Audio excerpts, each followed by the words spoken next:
whom you all know much better.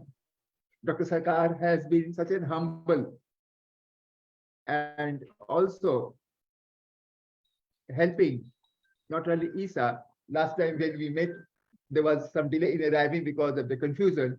He was so humble and taking care of making up this agenda of EC of ISA. So we have seen today, we'd like to know from him on one of the very, very important agenda of the global on One Health. Dr. Ratima Mukherjee, she will share about the concept, and I'm very happy to share with the group of social scientists. Of course, during introduction, you will tell about this. But what I wanted to share about these two agenda, about the climate change, sustainable tribal development, where one concept, One Health fits in. One Health is going to be an international program. Dr. Ratima Mukherjee will share in detail. And then how this will be communicated with these others. Welcome, Shumita. Buddhadev, please come. Hey, Shumon, Buddhadev, give me a show. I see them after the camp.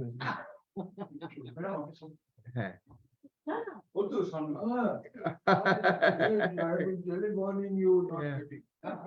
Dr. Chobe. Sir. The light yellow and Shumita, you had every time you have 3-6 programming coming. Sir, namaste. Hotta. Great. So my life is coming here has become successful. Sumita ji, telephone. Yeah. Very good. So I was just going to say the introducing part of it. So this panel is basically focusing on the cultural resilience, the culture, the society, how people cope with the disaster. Where climate change is one, health is another very important issue. It becomes disaster, particularly on certain unfavorable situation. One of the very, very important, particularly to the social scientists, and of course, who can tell more about health than Dr. Shah over here, how globally a working group has been formed globally from different discipline to understand and make a note that health cannot be viewed in isolation. The requirement for health is the food, pure water, natural resources. And that comes from not a particular crop, rather biodiversity as a whole. And when we talk of biodiversity, we have to include in biodiversity with the plant, animals, microbe also. So this is the first time a consortium is on the process globally. It is on the working group of One Health. And I'm very happy Dr. Ratima Mukherjee is coordinating from abroad as a member of working group of international body. So we will listen more from Dr. Sarkar, is the chairperson. How do we view health as a holistic issue, not free from just disease? As we know, World Health Organization, what I mentioned, physically, social, and mental well-being. So these are the two focus area, how the knowledge will be, community knowledge, will be indigenous knowledge, traditional knowledge, will be helping the community as a whole for sustainable development, particularly addressing the issue of disaster. Yeah, Sunil. yes.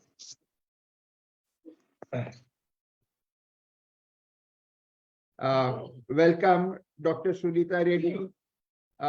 one of the speaker from JNU. She has been working. Sunita, we are introducing ourselves, and I'm very glad that this is a group of social scientists from different parts of the country. There's a very big organization, Indian Social Science Academy. So the chairperson, the secretary, the governing board member are over here. They will also share here. And you know, Dr. Buddhadev Chaudhary, he is here. Buddhadev Da. Sunita is in JNU from anthropology. Sumita is here. Dr. Ota is here, and chairperson Dr. P.K. Sarkar today. So how we plan a very flexible way, Sunita, that we will share quickly about ourselves, and also how do we think the role of social scientists. This is the Academy of Social Scientists. How the role of academic. And Dr. Rana But- Pratap Singh is, Huh? Dr. Rana Pratap Singh. he is Uh-huh. sharing, Yeah. Where is Dr. Rana Pratap Singh?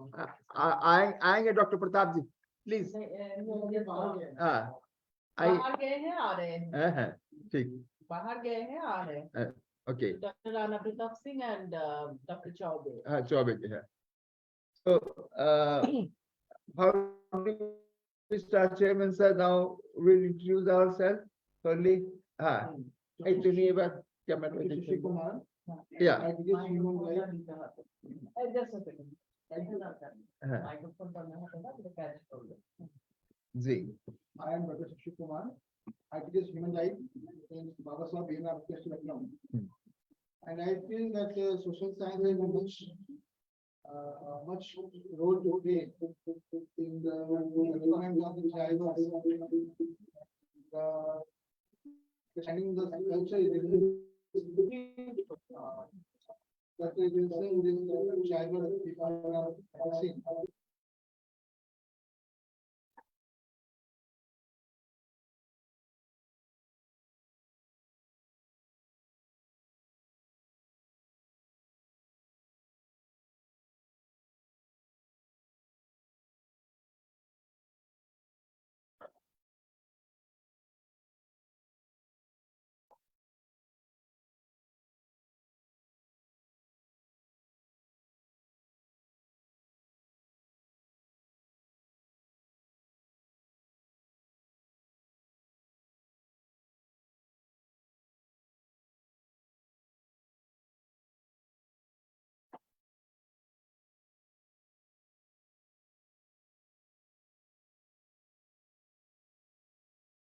so much. It's so important, particularly the environment law, biological diversity, Forest Right Act, which is directly related to that.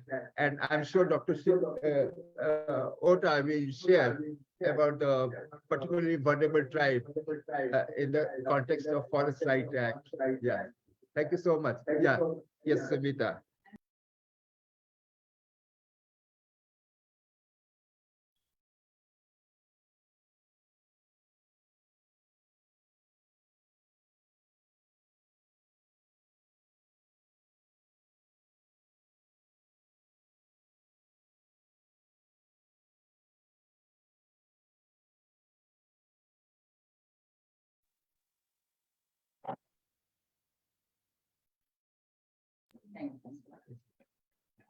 Please give him line and yeah. Please introduce yourself and one or two. Hold the mic, please.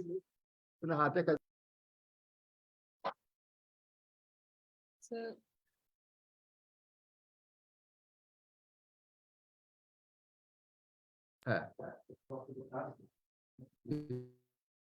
God. Yeah.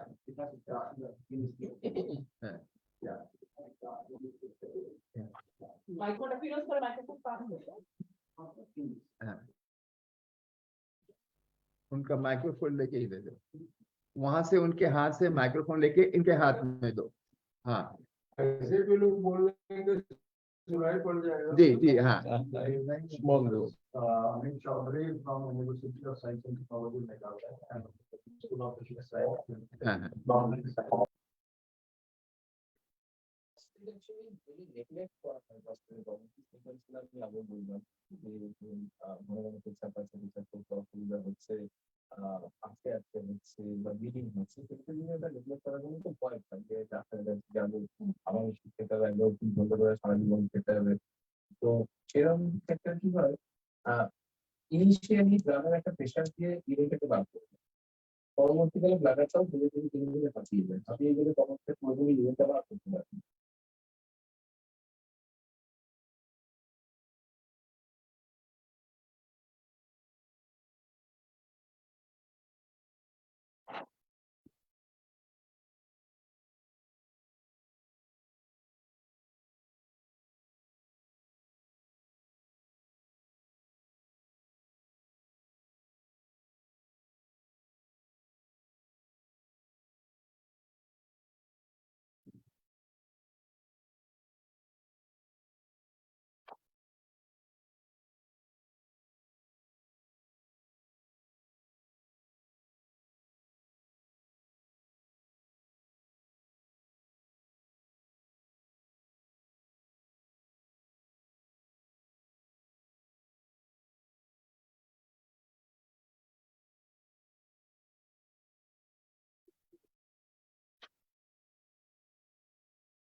Voice is not audible.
house.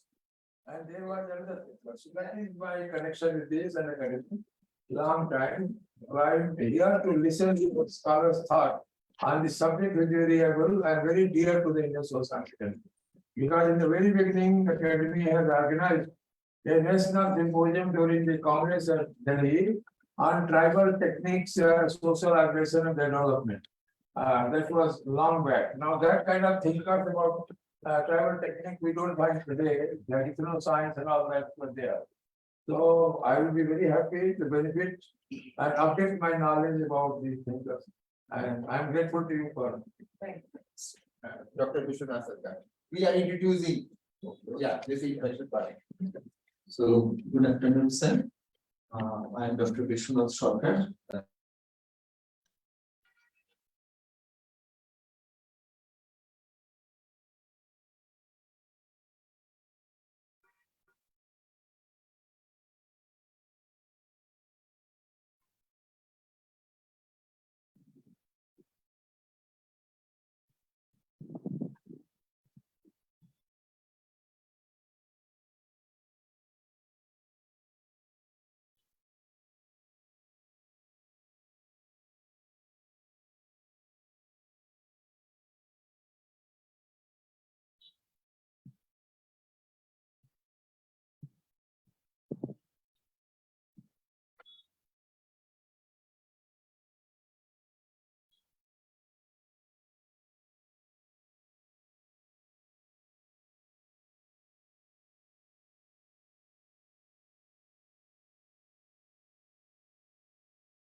Sir, once check it microphone, sir.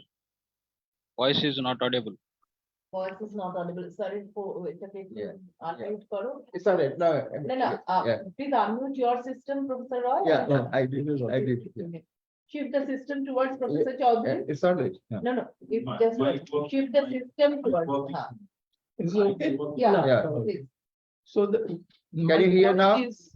We need technology, but not the domination of technology over its creator. Hmm. Which is happening nowadays. Hmm. So I think we need to look at the whole problem of development, including social justice from a proper perspective, from a different perspective. So that it can really help human beings, particularly the disadvantaged people. And as an anthropologist, since I have worked for a long time in the among the indigenous communities in different parts of India, and I have seen how the natural resources are exploited by the dominant section of the society, and there is degradation and there is deforestation, but the people who are living in and around that area, they are not really benefited.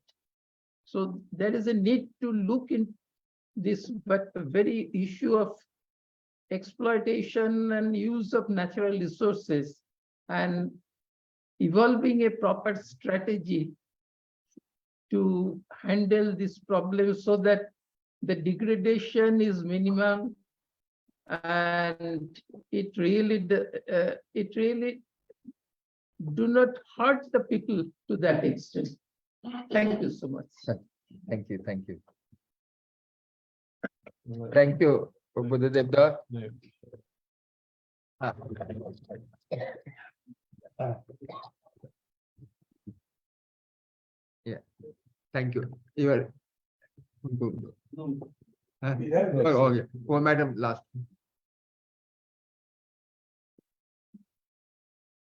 Introduce. Yeah. Yeah. I'm Dr. Gopati Ghosh, working in the Sugarnath Passport region, Calcutta, I'm from Calcutta University. Life member of Indian Social Science Academy. Very happy to be here. Shuman. Good afternoon to all of you. Myself, Dr. Suman Chakraborty, Associate Professor in Department of Anthropology from Nilambita Mahavidyapit. And my principal also is there, recently retired from the board. Yes, the topic of panel discussion is very important, cultural resilience for climate action, disaster management and tribal development. As a student of anthropology, I always look into the aiming understanding of the group and also revitalizations of their traditional knowledge, which is very, very important for their climate actions in the future. So in that particular context, the social science has a huge role in order to play the try to interconnect the different technologies, modern in the sense, and as well as their traditional understanding. And Hawks up. Yeah. Yes. Good afternoon. I'm Dr. Hemant, biological anthropology, associated with IBRA. Yeah.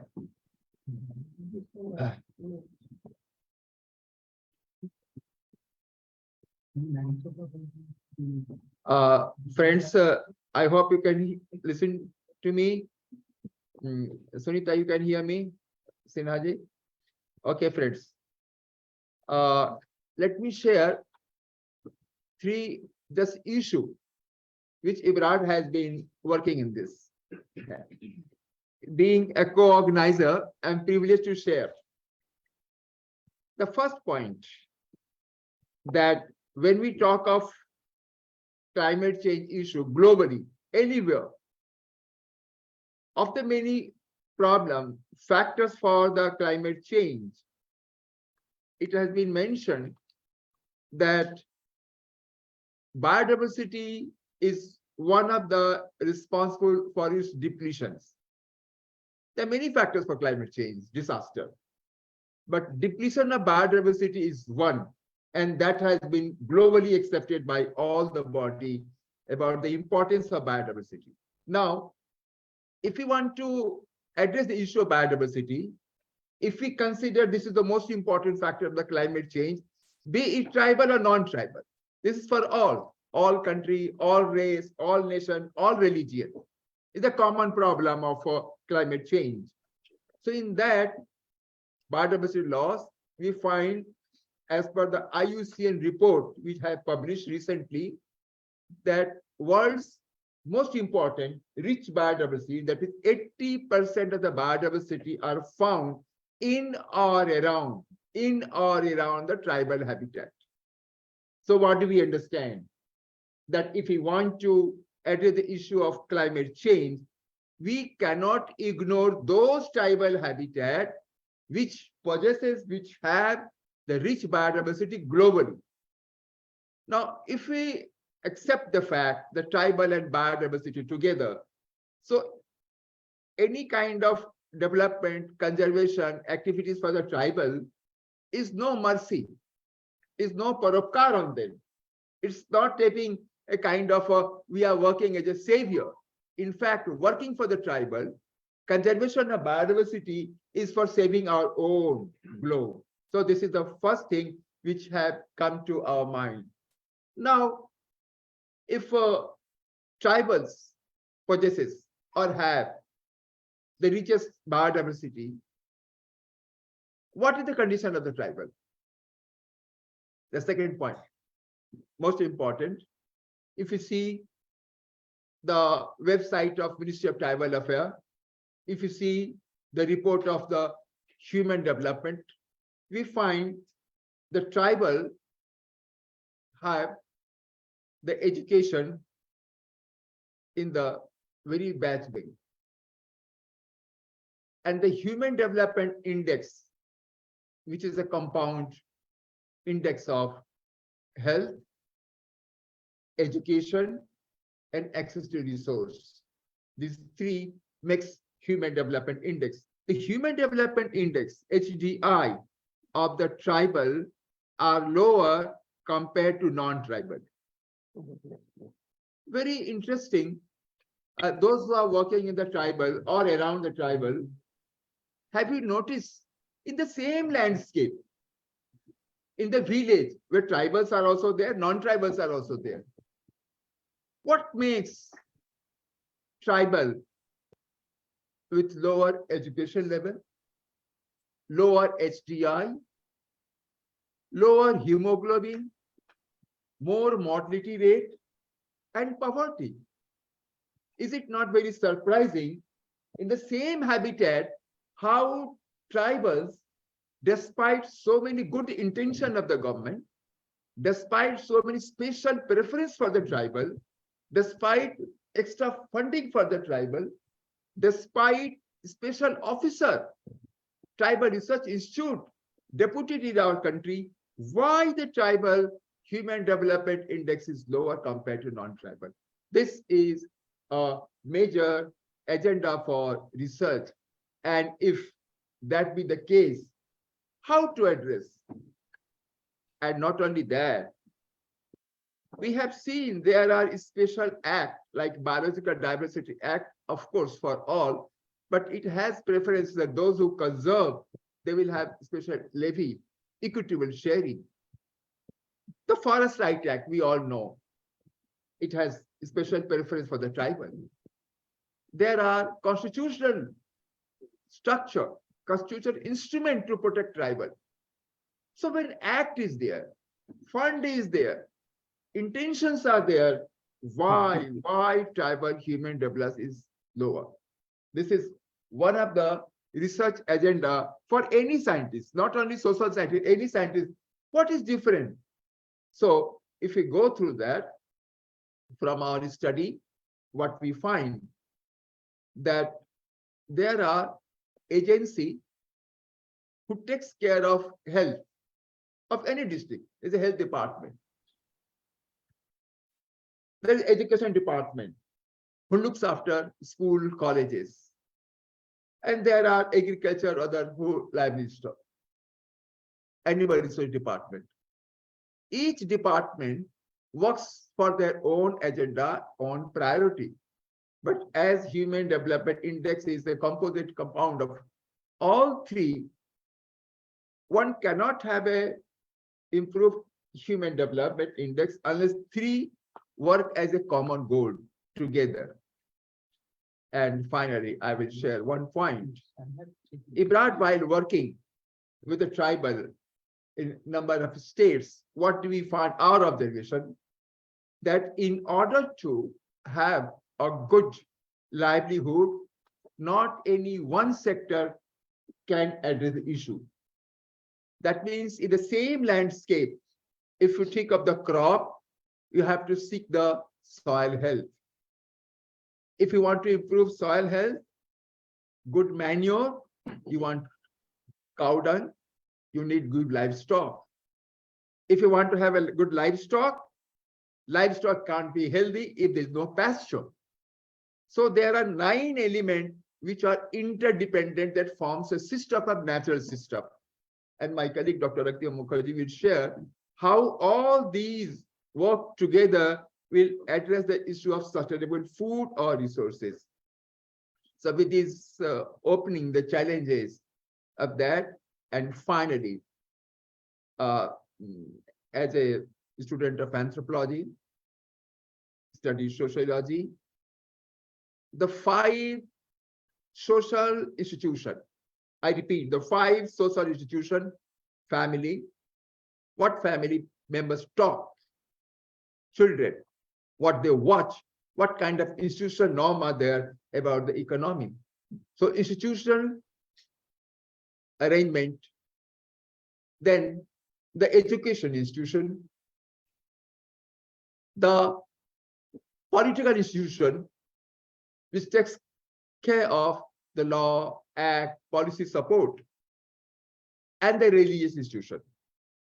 What Ebrard's model that normally we as a social scientists are also, when we talk of holistic, we may talk of holistic, but we are biased as a human being. Either we study law or study the political science, or somebody study the health, or somebody will study the political issue or education system. So unless five are taken care, because these institutions are interdependent, and Ebrard, now while studying it, we call it social institution pentagon. Social institution pentagon. So unless we study the pentagon as a whole of the all five institutions, because any change of any single institution will have direct or indirect implication on all five institutions. So this is our learning, and I'm very happy their experts are there from different fields. They will share how the tribal knowledge, how their institution, how their belief system as a part of the culture will be addressing the issue of protecting the tribal or non-tribal against any disaster, how they protect themselves, what is the culture. Dr. Buddhideva shared about the technology, but how the culture will adopt the technology or not adopt the technology. This adoption of technology is again a very important issue. So these few things I thought I will share what Ebrard has been studying about why biodiversity with the tribal, how the act, other things while remain there, still tribals, HDI is poor, how we can address all these 9 elements of Navratna of ecology, how not any single institution, but pentagon of social institution has to be seen as a holistic approach. So thank you. Now, with the permission of Chair, I will request Dr. Vishwanath Sarkar to share in brief. Of course, he has worked for many years in Andaman Island, and he's known for his studies in Andaman Island. So we will share what is unique when we talk of cultural resilience. Is there any culture, is there any knowledge which protects tribal as a safeguard against disaster? So Dr. Vishwanath Sarkar, he is one of the founder and again board member of Ebrard. Dr. Vishwanath Sarkar. I'll request Vishwanath to kindly speak Yeah. here. We can-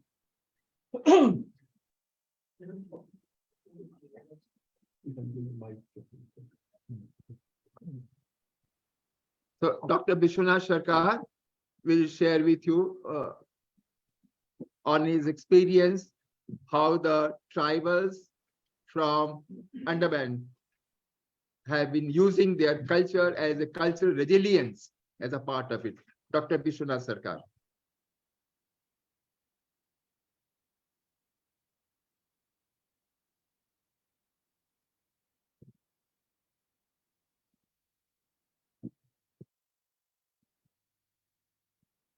Of the panel discussions of the cultural resilience. There are many components in that, particularly in the cultural resilience. Cultural resilience for climate actions, then disasters management, and the tribal development. So it is really a very, I mean, the broad horizons of, I mean, the many aspects. But to my mind, that in this present context, I would like to concentrate on the how these, I mean, the resilience of culture from the indigenous people of Andaman Islands, how really they protect themselves. Vishwanath, please wait for a moment.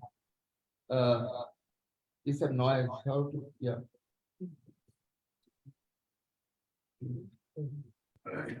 Yeah. Muted? Is it coming from there?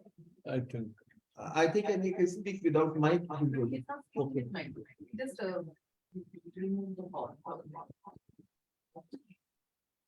I'm sorry, again, the technological relation, we are all, It's not, it's- one moment. It's ready. Yeah. It's come from the concerns. বন্ধ করতে হবে কি দেখো স্যারের system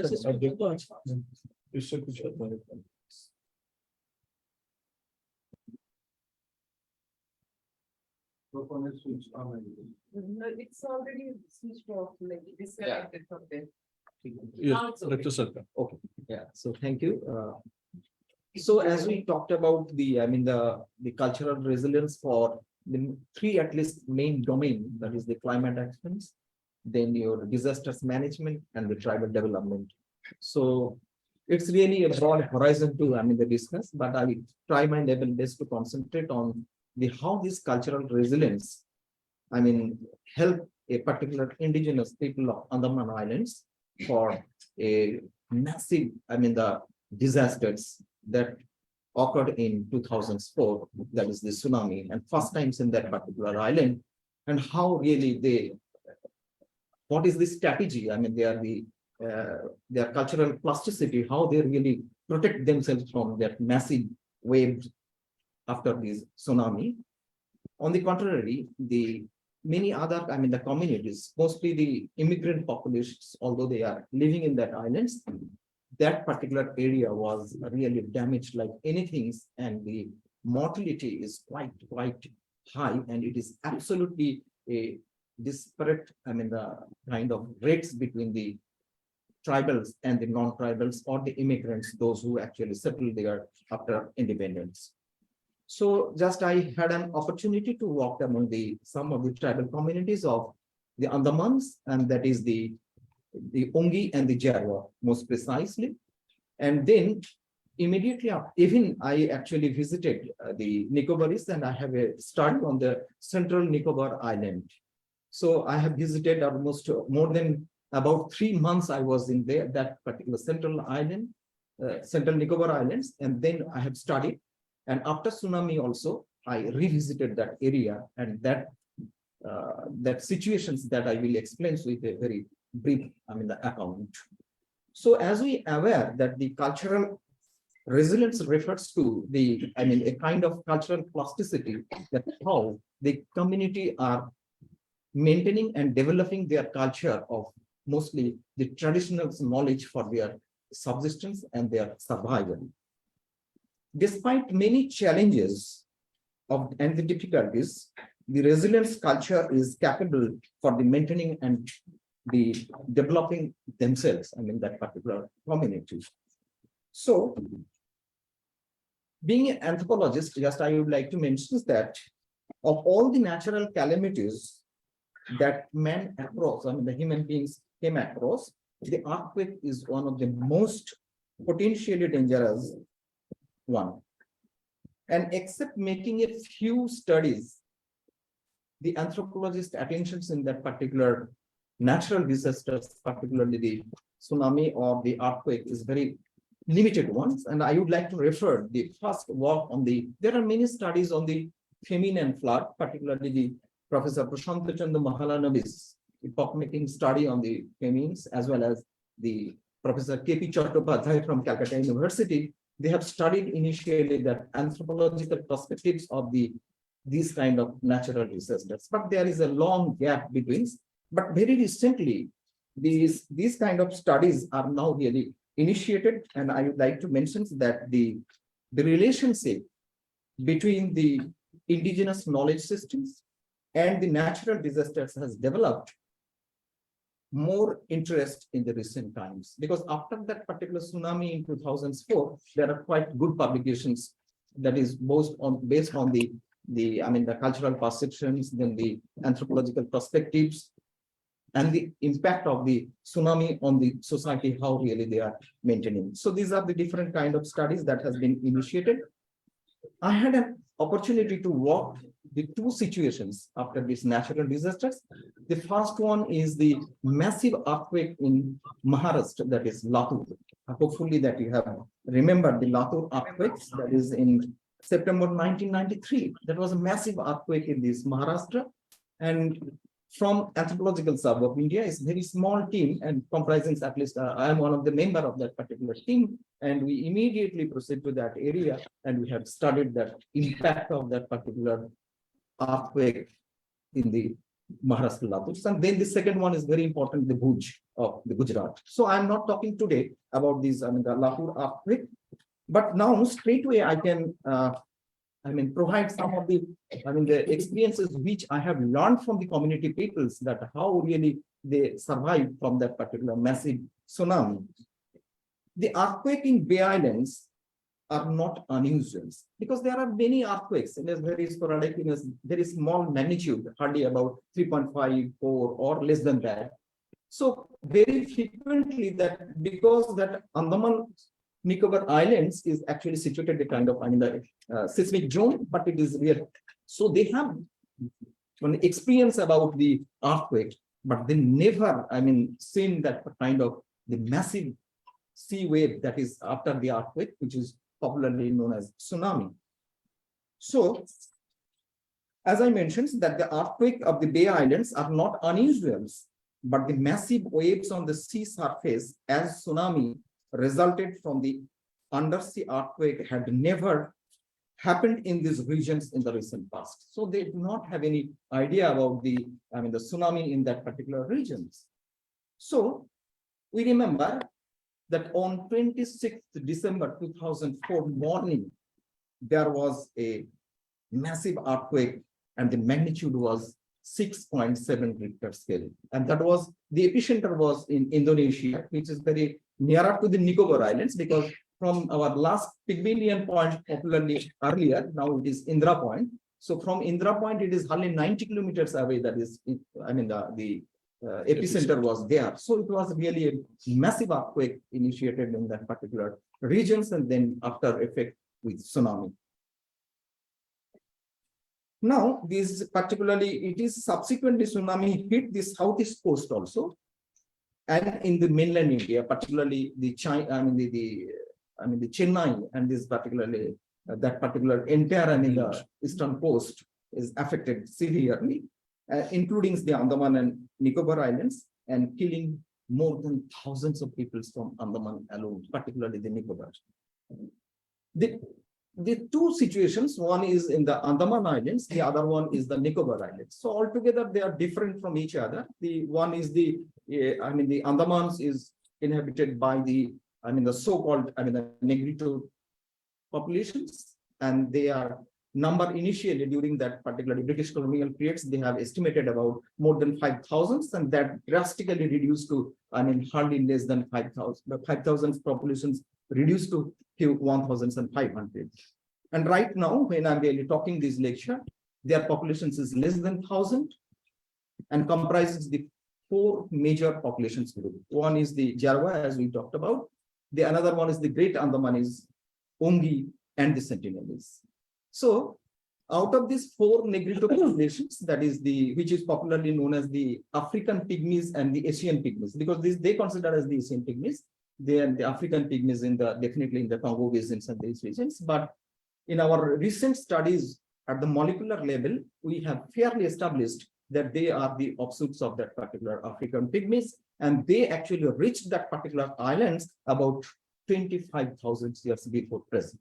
So that has fairly been established, and now we can consider that the Andamans, particularly the Ongi and the Jarwa, they are the most ancient communities living in that islands. So now this is about the, the Andaman populations, the Jarwa, Ongi, Great Andamanis, and Sentinelese. And Great Andamanis first came in contact with the Britishers, and then came into the Ongi in Little Andaman. Then of late, the Jarwas and Sentinelese are still, they are isolated and they are living in a small island that is not Sentinel Island. But we don't know exactly what they call themselves, because according to the name of the island, the North Sentinel Island, we call them as Sentinelese. And the Sentinelese are till today, they are unfriendly with us, and hopefully that in 2018, you heard about this in the newspaper also, that Allen John II Americans who actually killed in that particular area in 2018. So that much of hostility till they are maintaining from that particular island. So The other one is the Nicobar Islands. It's altogether different. The Nicobar they are really is the most vibrant, I mean, the populations group, and the another small communities are living in the Great Nicobar Islands, that is Champagne. They are also very side and inside that particular forest with the, I mean, the some kind of horticulture and all these things. So these two tribal, I mean, the community groups, one is in Andaman group and the other one is the Nicobar groups. The same area was hit by this, I mean, the tsunami, and what is the impact and how really the, I mean, the survival opportunity after this tsunami, that I will just share with few words.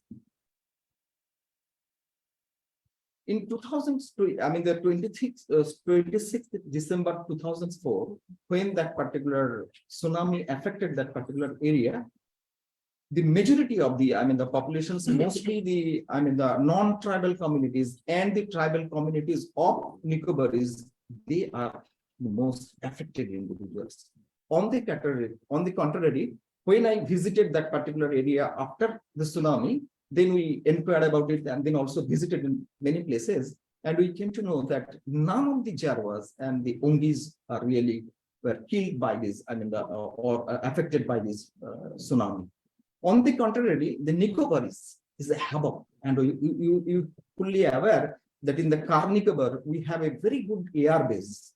And that was the many, I mean, the Air Force staff with their family members are totally washed out in that particular area. And thousands were killed by this tsunami. So the situations is that the Nicobar Islands were affected more than the Andamans, being perhaps the close proximity to the epicenter, because that is the Indonesia is very near to this. This is one point. And the second point is the most low elevated island existing entire Andaman and Nicobar group of islands is the Car Nicobaris. So Car Nicobaris water level from the sea level is hardly 20 feet or 25 feet above the sea level. But the wave was almost about 30 feet. So you can imagine that what happened from it crossed from one coast to the other. And that actually happened in some of the Nicobaris, I mean the group, and particularly the Central Nicobar also. Then I inquire about, I mean, the Jarwa, that how really they, what is the experience of that particular immediately after the tsunami. They narrated that in that particular morning, because they actually in the very early morning, about just a big 5 or 5:30 they woke, and then they moved towards the forest for, I mean, the collections, the gathering, because they are this Andaman group of that means the Ongi and the Jarwa and the Sentinelese can be considered as the true hunter-gatherers, not only in our country, but in the global context. Because they are true hunter-gatherers, they do not have any idea about the domestications of plants and animals even today. They absolutely, their subsistence is the hunting, gathering, and fishing only. So this is confined to this. Even in the Africans or in the Amazon basins, they have some kind of barter exchange, between the, the tribals and the non-tribals, but that kind of exchange is not even happening in this particular island. So that's why we can consider them as one of the true hunter-gatherers living in our country and entire South Asia. In the mornings, when they how really they escape? Because when some of the peoples around that particular seashore, they observed immediately after tsunami that the water level receding about 4 to 5 kilometers away from the seashore. So they have never seen that kind of, the effect, and the seabed was totally open, exposed about 4 to 5 kilometers. And they are actually living in that particular area, as I mentioned, about more than 20 to 25,000. That means about more than 50 generations they are really living. 550 generations they are living in that particular area. They have seen many high tide, low tides, and the water level, how much that will reach, and what kind of resources. Because in the full moon day, in every month, the full moon day, the Jarwas came to that particular seashore area. Why? Because that times, due to the sea level is high tide, there are a number of, the marine resources available across the, the sea. So plenty resource they can available. So immediately after collections, after staying for about 4 or 5 days in the seashore, then again return back to the forest resource utilizations. So when they actually move in that particular seashore, they observe that the level of water, that means seabed, how much it's exposed. Immediately they predict, because based on their knowledge systems, that how much it will receive and how much it will return back. So based on that, immediately they actually propagate some kind of message, and they actually disseminate it to the other peoples inside that forest, even and along the sea coast. And then they run away to and they know very well that particular geographical terrains, because they have a very good traditional knowledge systems, what is the accessibility, where is the resources, what is the geographical, the proximity, elevations, everything they know very well. So immediately after that, they actually run away. But now the question is, how really they send this message, in a massive way. So they have their traditional knowledge systems that I shared before you, that in Andamans there is a very famous tea which is known as teak plant. This huge teak tree, that is the plywood. Major plywood factory was established during that British period from Andaman Islands. So in that particular tree, it is about 70 to 80 feet tall tree, but the root is really in buttress situations. That means in the flat manner, this some kind of, the roots with this, the steel root like a buttress.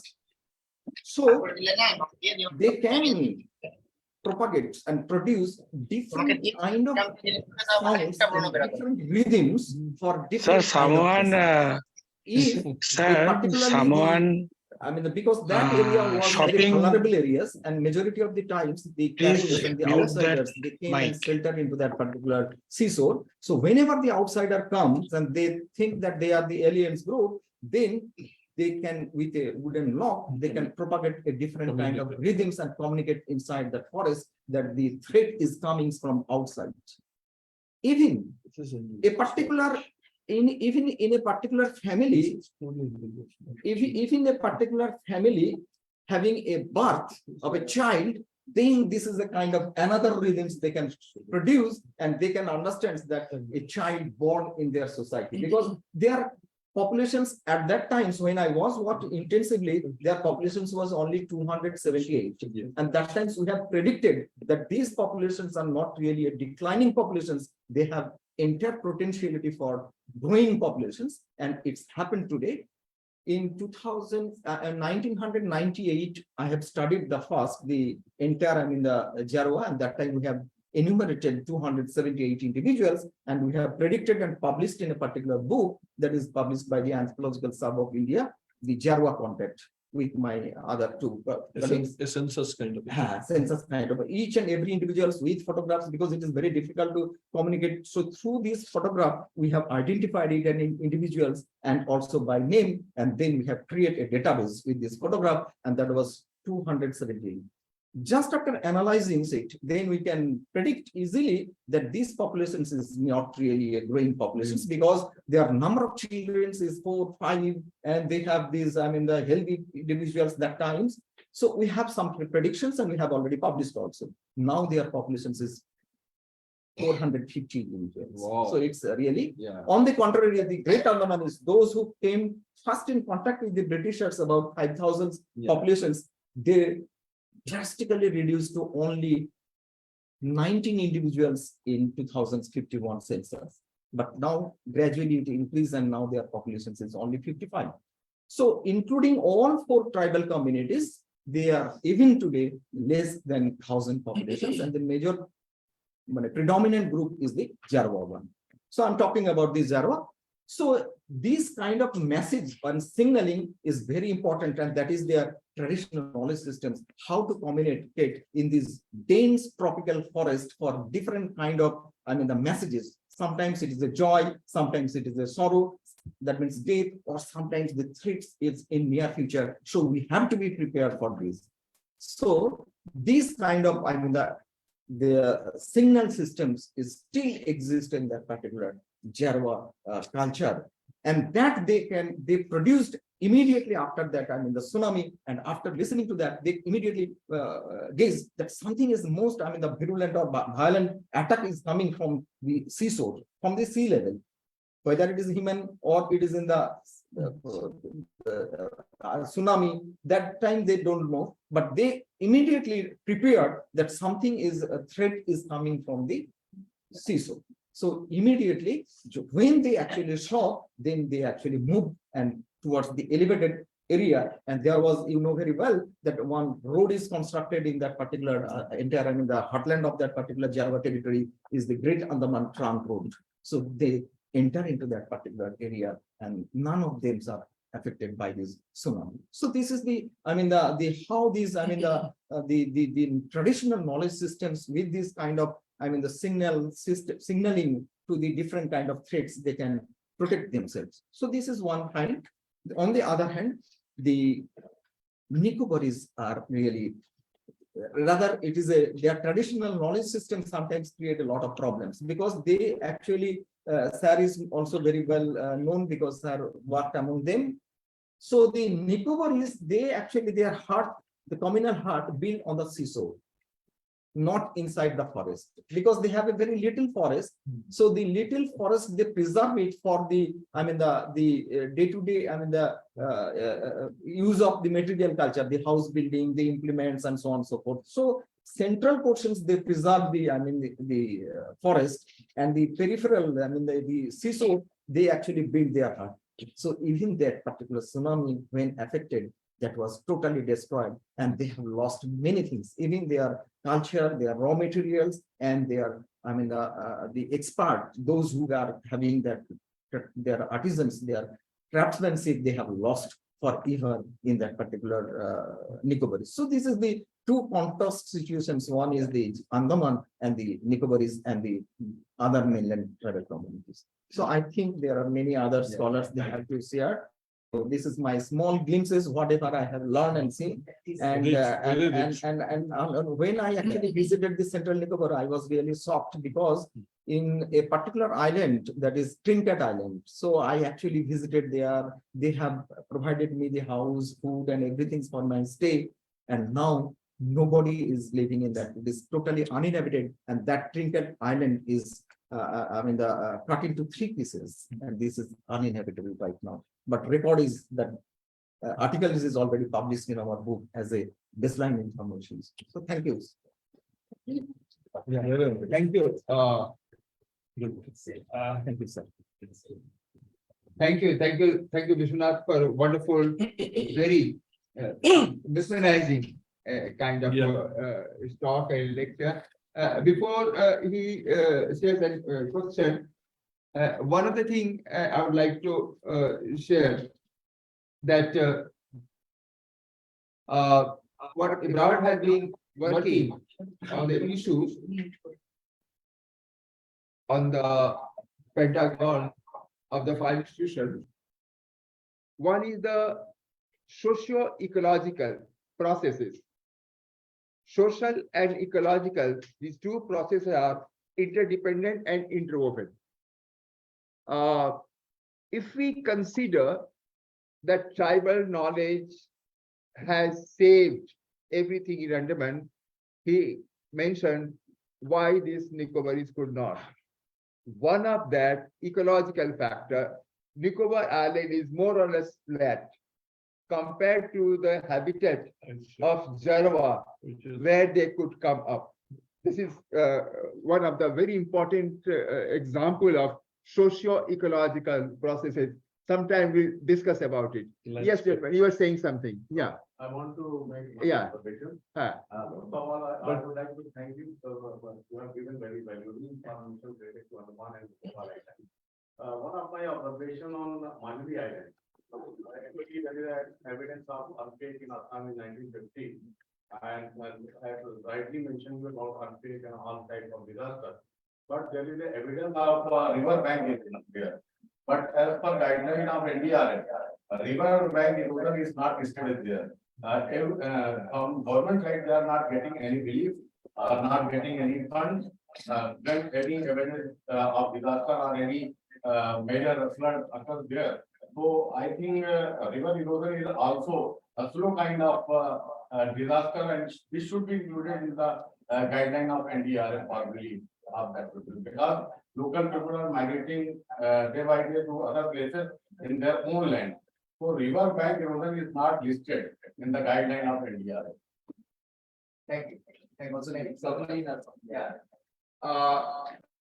Dear friends, now we have a next panelist speaker, Dr. Sunita Reddy from JNU. Dr. Sunita Reddy, one of our member of United India Anthropological Forum, and has been very active, particularly with the disaster management, studying the community, women and child. She has been also publishing very important paper. Recently, we have experienced 2 of her books were released at the international conference. Sunita, she's there at JNU. She will present from there. I'm sure Sunita must have heard, and my apology for from time to time this sound system problem, but this time I think it's all right. Yes, Sunita. Thank you so much. Am I audible? I Can you hear me, sir? Hello? Can you hear me, sir? Yes, madam. Yes, madam. Okay. Very good evening. I'm really thankful to Dr. Bhagwan Roy for inviting me for this wonderful workshop and seminar. I'm really happy to see Professor Ota and many other distinguished experts for this panel. I'll start with a brief introduction about disasters because I've been working on this field for almost now 2 decades, and also would like to reflect on the cultural resilience of the tribes through 2 different examples. One is the infrastructure, especially their housing structure, and 2 about their herbal healing practices, which is another area where I've been working on ethnomedicine. So I hope you can all see the screen. There is no doubt that disasters are increasing, and also with the intensity. There's been a lot of discussion about different disasters, and there is a whole voluminous book on disasters by Corinthal, a sociologist. However, there are many 30 different disciplines which are working on disasters, so they define on their own based on their context.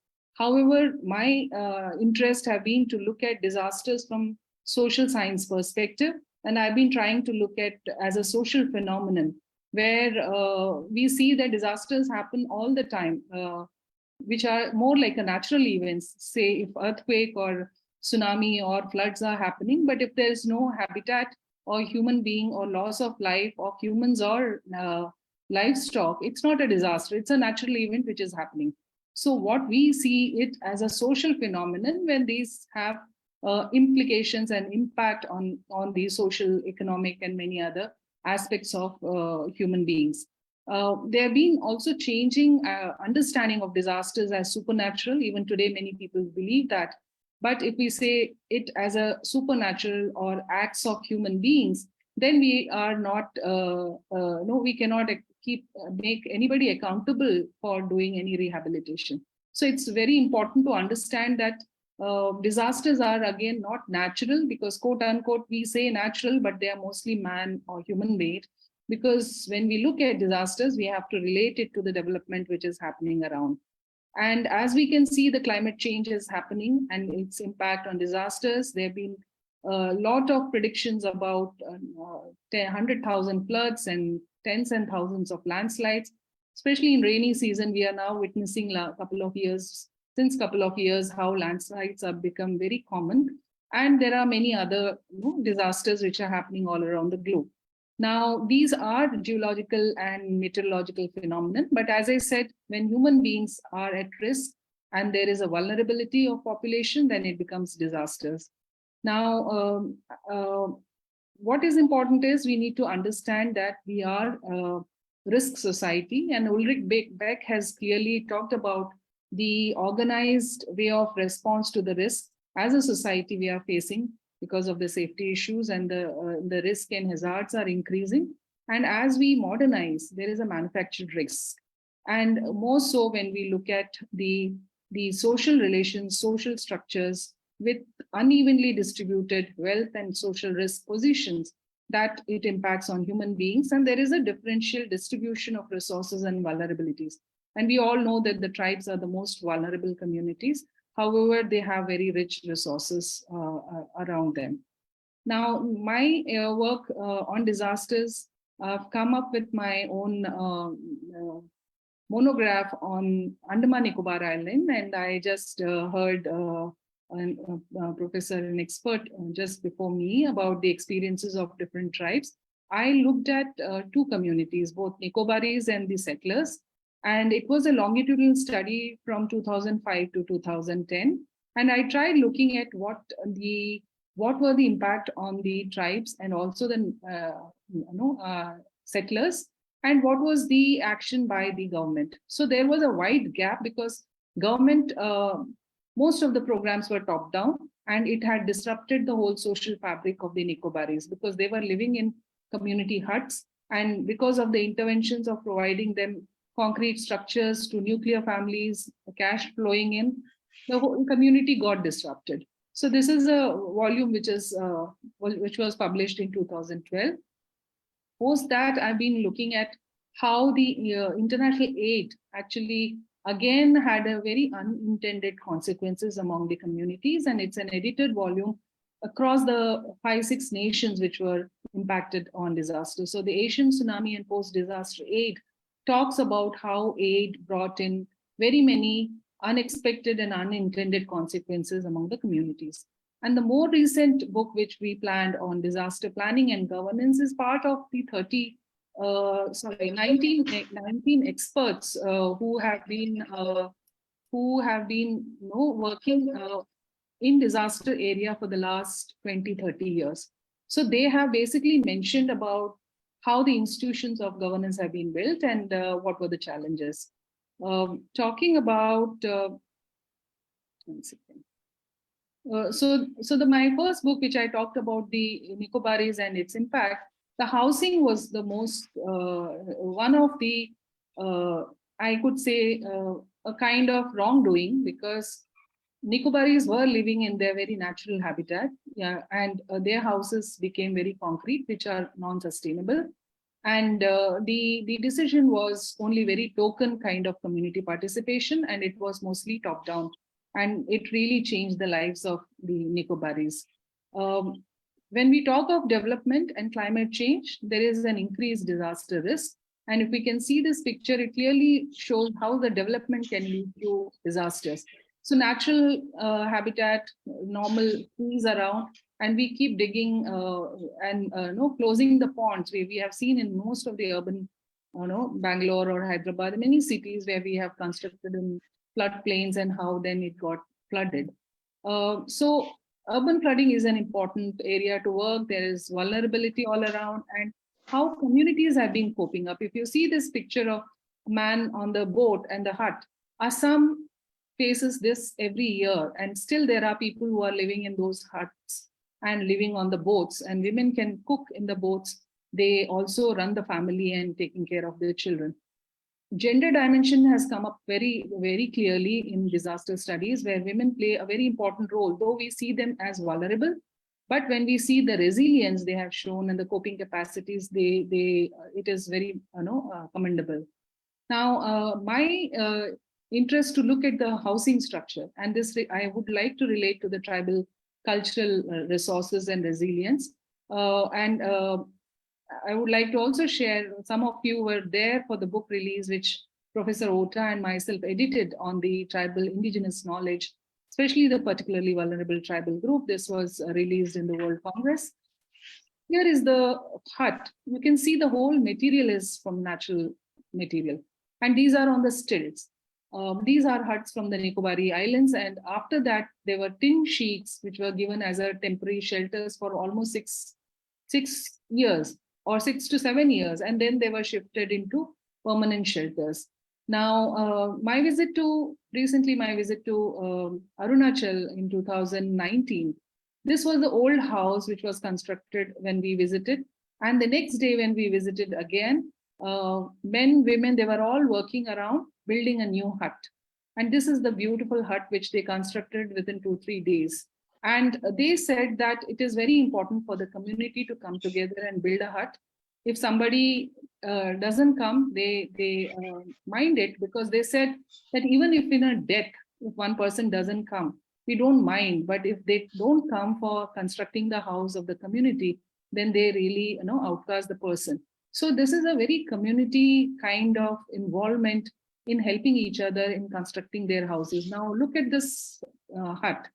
None of it is concrete except for the foundation pillars. Rest all is the natural. So even the earthquake as high magnitude of 8 cannot injure even one single person. Now we have seen Latur and we have seen many other places how many deaths happen. So the most important is this kind of houses, but people may argue these kind of houses cannot be built in cities. But now there are new technologies where even now we can have mud houses. There are examples in Bangalore city where they are making eco-friendly houses, not putting too much of pressure on the earth. Similar huts I have and housing structures which I have seen. This is in Sikkim, this is in Nagaland, and these are again Munda houses in Ranchi. My recent visit. Beautiful houses, very spacious, very open and with a lot of light. And so the point is that housing is one of the cultural artifacts which the natural resources are used by most of the indigenous communities, and that's one of the very sustainable way of living, especially in terms of mitigating disasters or the change of climate change. Now, I want to bring your notice to another very important aspects, because most of the tribes who are basically live in close proximity to forests, they are having rich knowledge about the biodiversity. They have symbiotic relationship with their habitat, whether it's forests or hills or valleys, and they preserve and conserve and even protect their forests. We have seen many of these when you look at the Kaziranga National Park, and many of the biodiversity parks get flooded in the heavy rains. These are the pictures from again from Kaziranga, and how even the very precious lives of the wild animals are lost in many of these disasters. Now, tribes living in close proximity can be given this responsibility and support by the state government and the central government to make them, they're already custodians, but having faith in them to further take care of these animals and wildlife. That would really, I think, will go a long way in protecting our forests and also national parks. Now, another area which I've been working is the tribal healing practices. We recently published another book on ethnomedicine and tribal healing. Here again, it's an edited volume. We are trying to look at how the healing practices can be integrated and mainstreamed. These non-codified systems, because there's no written text, there are no professional degrees, which are also called folk healing, which are also called tribal healing or indigenous healing systems, mostly the herbal aspects. So they have such a knowledge that every tree, every part of the tree, they are aware of the medicinal values of these trees, not just medicinal values, even for the minor forest produce for their everyday living and surviving. So why not protect this knowledge, because most of these healers are above 60-70 years, and with them the whole knowledge is vanishing. But there's no support coming to them. My research among the Northeast communities, we have seen that there's a lot of audiovisual documentation happening even by the Ayush Ministry, only to find that if there are new innovations. But most healers said that they are very suspicious, anxious, because their knowledge is going away and they are not being benefited.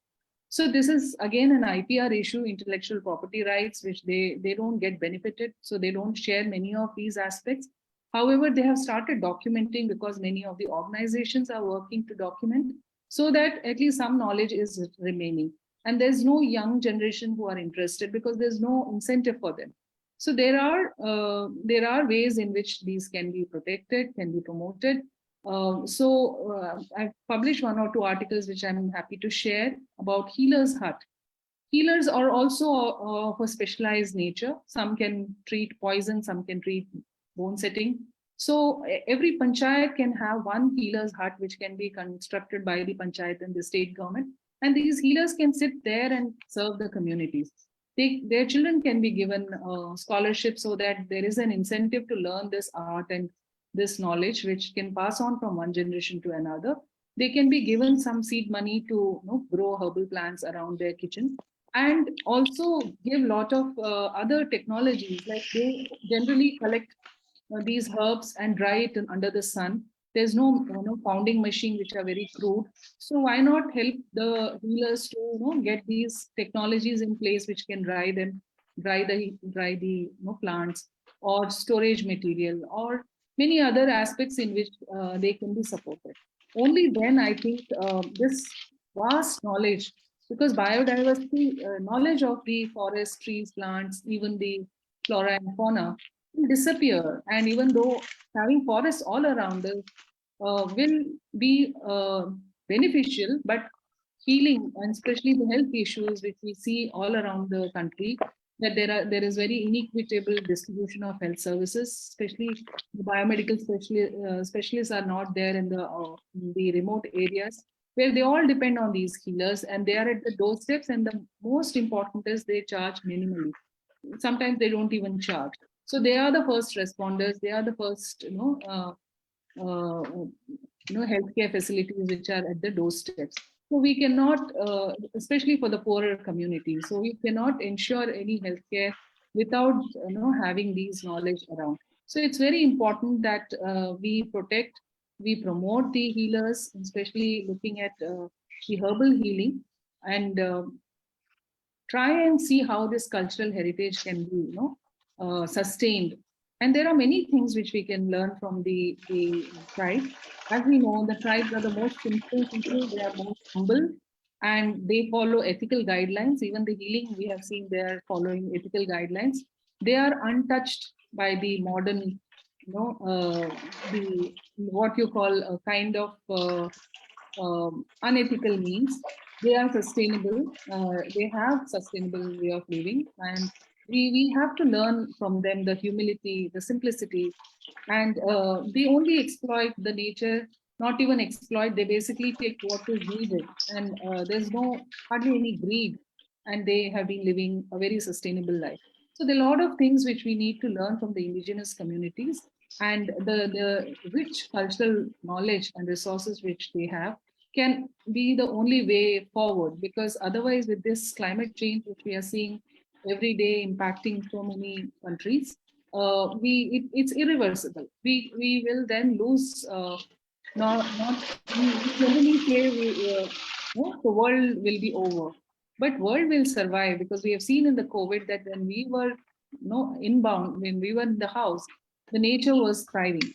And here again, if we are not going to learn lessons at this moment and learn from the indigenous community, it won't be very far off that we see the end of humanity also, which will be very unfortunate, because we all know the perils of the climate change, and it is time to wake up. Thank you so much.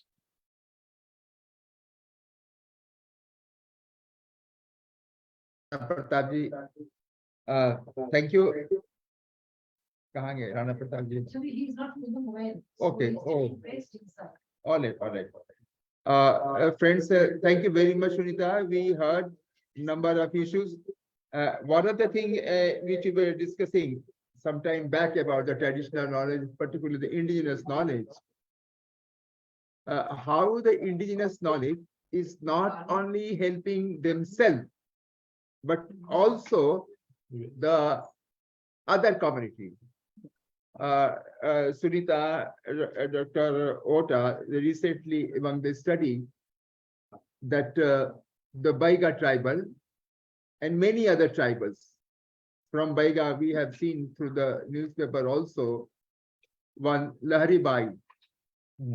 She has been conserving nearly more than 100 species of millet. That is the indigenous seed. The indigenous seed, which is for a particular soil environment, has a better prospect. It grows in the hotter temperature, even the dry zone also, and it has got inbuilt capacity to protect against the pest. Yes. So this is very, very important about the knowledge of the indigenous community for indigenous plant, indigenous seeds, and also about the livestock, the interdependency on that. So that was referred, many more things which is being done. One of the purpose here we are sharing how the indigenous knowledge, how the tribal knowledge is useful not only for protecting themselves, but also protecting the world around us. So thank you very much, Dr. Sunita Reddy. Now we'll request Dr. Ota. She's the chief guest of today. May I tell Raktima to finish before Ota? Yeah. So, Dr. Raktima Mukherjee, before the address of the chief guest, request Dr. Raktima Mukherjee.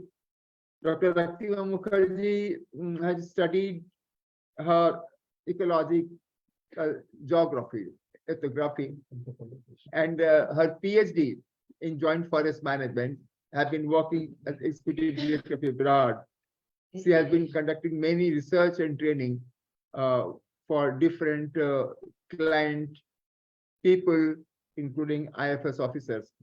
So recently, there has been a global forum now in the formative stage, working group for One Health. And she is one of the members in the formative. It is going to be a consortium at a global level for understanding the concept of One Health and how it can be addressed through different countries. Dr. Raktima Mukherjee. Yeah, thank you, Professor Roy, and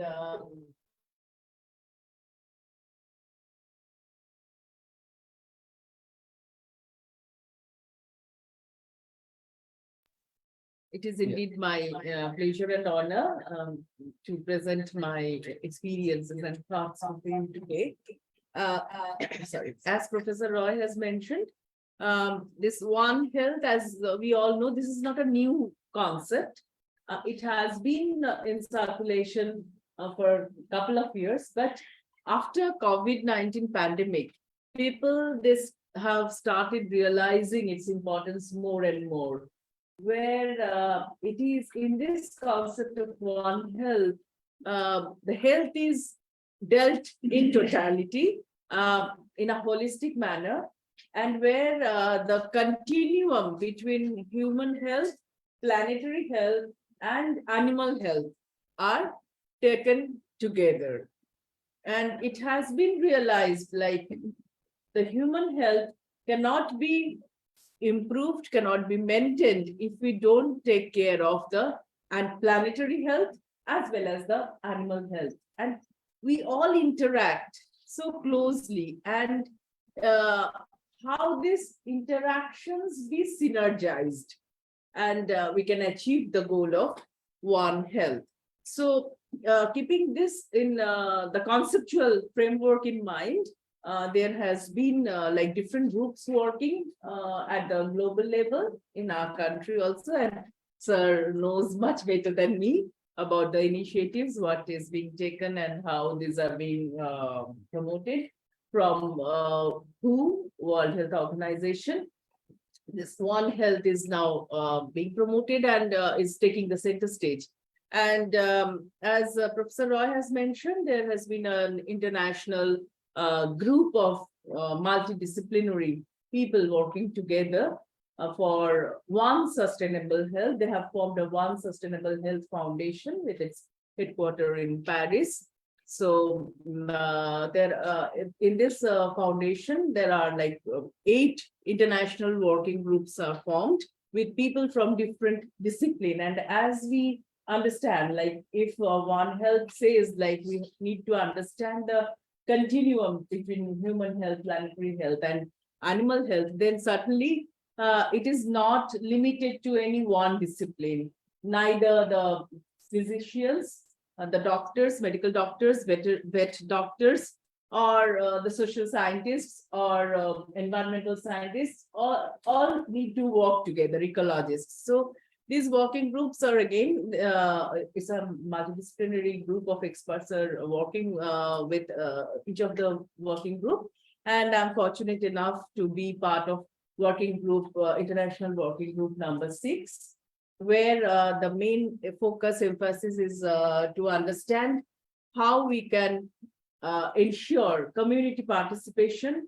We can identify the cultural resilience, cultural practices, traditional knowledge and traditional practices of the people of different societies, which can be integrated for mainstreaming One Health, and which can help in actually achieving the goal of One Health. So in the month of July, there was a international conference held in Lyon, France, where these groups, we have presented our findings. We have been working for last 1.5 years, and these were shared, exchanged, and from working group 6, the points that are highlighted, that are accepted, realized by all the members, because in our group 2, we have people from medical fraternity, from vet sciences, from ecologists, from zoology, from botany, from social sciences. So all they have a common like understanding and a kind of this decision made, like we need to understand the cultural practices and the traditional knowledge system of the people, which are being followed by the community for, as Vishwanatha has mentioned, for thousands of years. The knowledge system needs to be understood, needs to be identified, needs to be weighted, and then to identify some practices that can help in maintaining both the planetary health, the human health, and the animal health.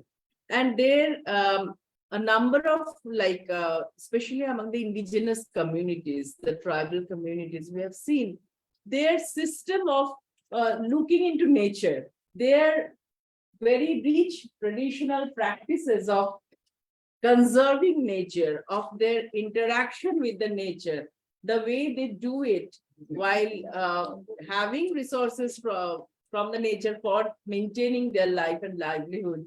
On the other hand, it's conservation. So like different practices related to conservation in the form of sacred groups, say, the biodiversity conservation, how it helps in maintaining the genetic diversity. Their food system of the indigenous communities. I remember Shuman, he elaborated in one of his presentations, so Vishwanatha too, like how these indigenous people, their food system, their way of preparing food as well as preserving it, it helps in maintaining both the planetary health and the global health. Now this year is being declared as the International Year of Millets, because again, now people, they realize the importance of having millets to have not only food security but also nutrition security, because food security we are talking about, but then how the huge population, they are either over or under, like malnutrition, they're suffering from. So this balance, how we can have, and while this millets can provide us a very rich source of food, the nutrition, it also has least negative impact on the environment in terms of water intake, in terms of because they can grow in a very drought prone areas, requires least amount of water, least amount of fertilizer, pesticides, because then pest resistant. So this kind of food systems, how can bring them back, revitalization. So like that.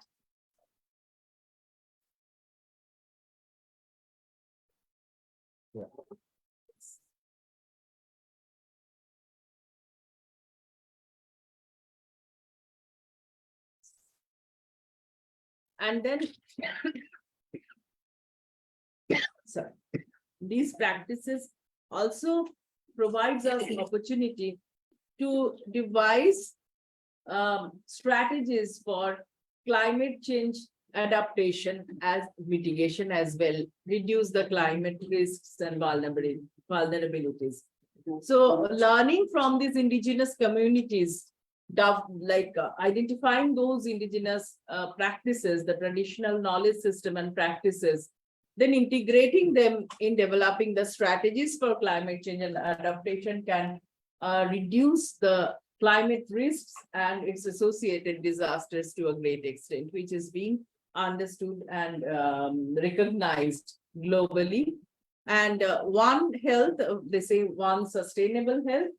This is the future, and we cannot just think about health in isolation. Sir knows, and I was going through your website, and we have seen they are running a hospital within the tribal belt, integrate the Shabur community there. So this understanding in depth the traditional knowledge and practices can give us a kind of a alternative view of kind of some solutions for achieving this objectives, this goal of One Sustainable Health. And this is the future, we cannot avoid it. And both at the international level as well as our national level in our country also, now this One Health is coming in our forefront.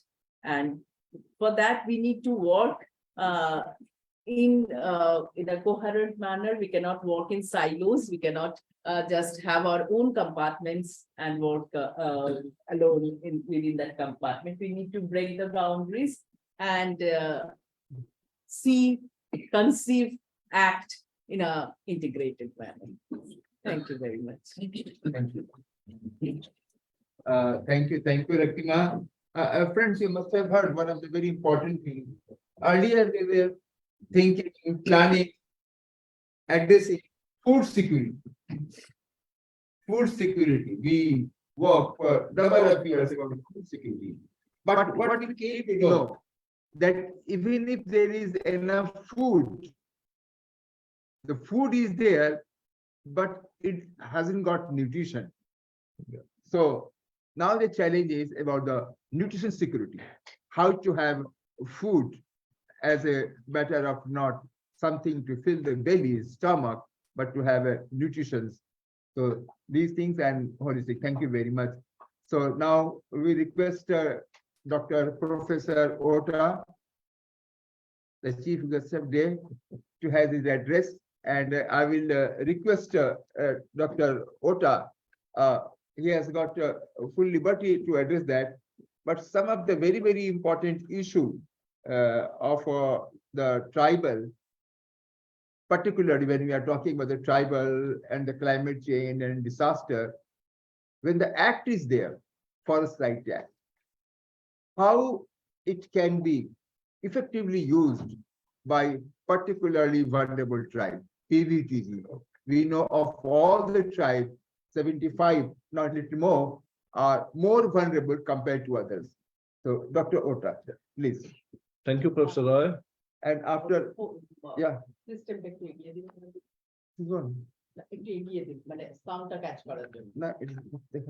Oh, you can give me the mic also. That will be. For catching the sound. Okay, okay. Mike. Thank you, Professor Roy, for inviting me to this one-day workshop. I was very happy to see Sumita Di and Professor Chaudhary. Maybe after a decade or so.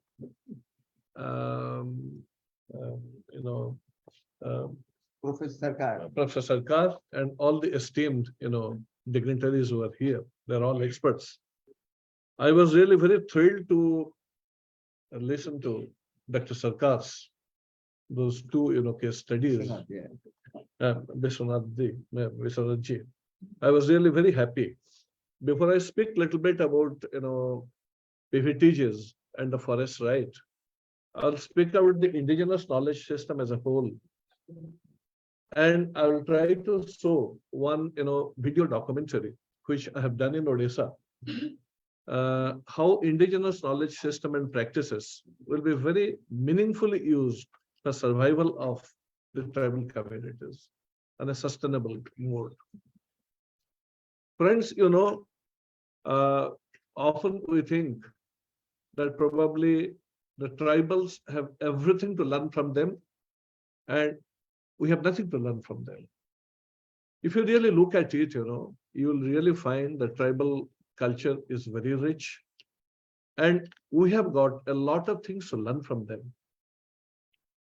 I have been working on indigenous knowledge system and practices for last 8 years.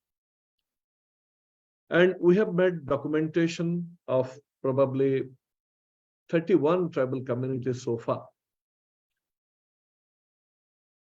The sad part of it, yes, the tribals have got very rich culture.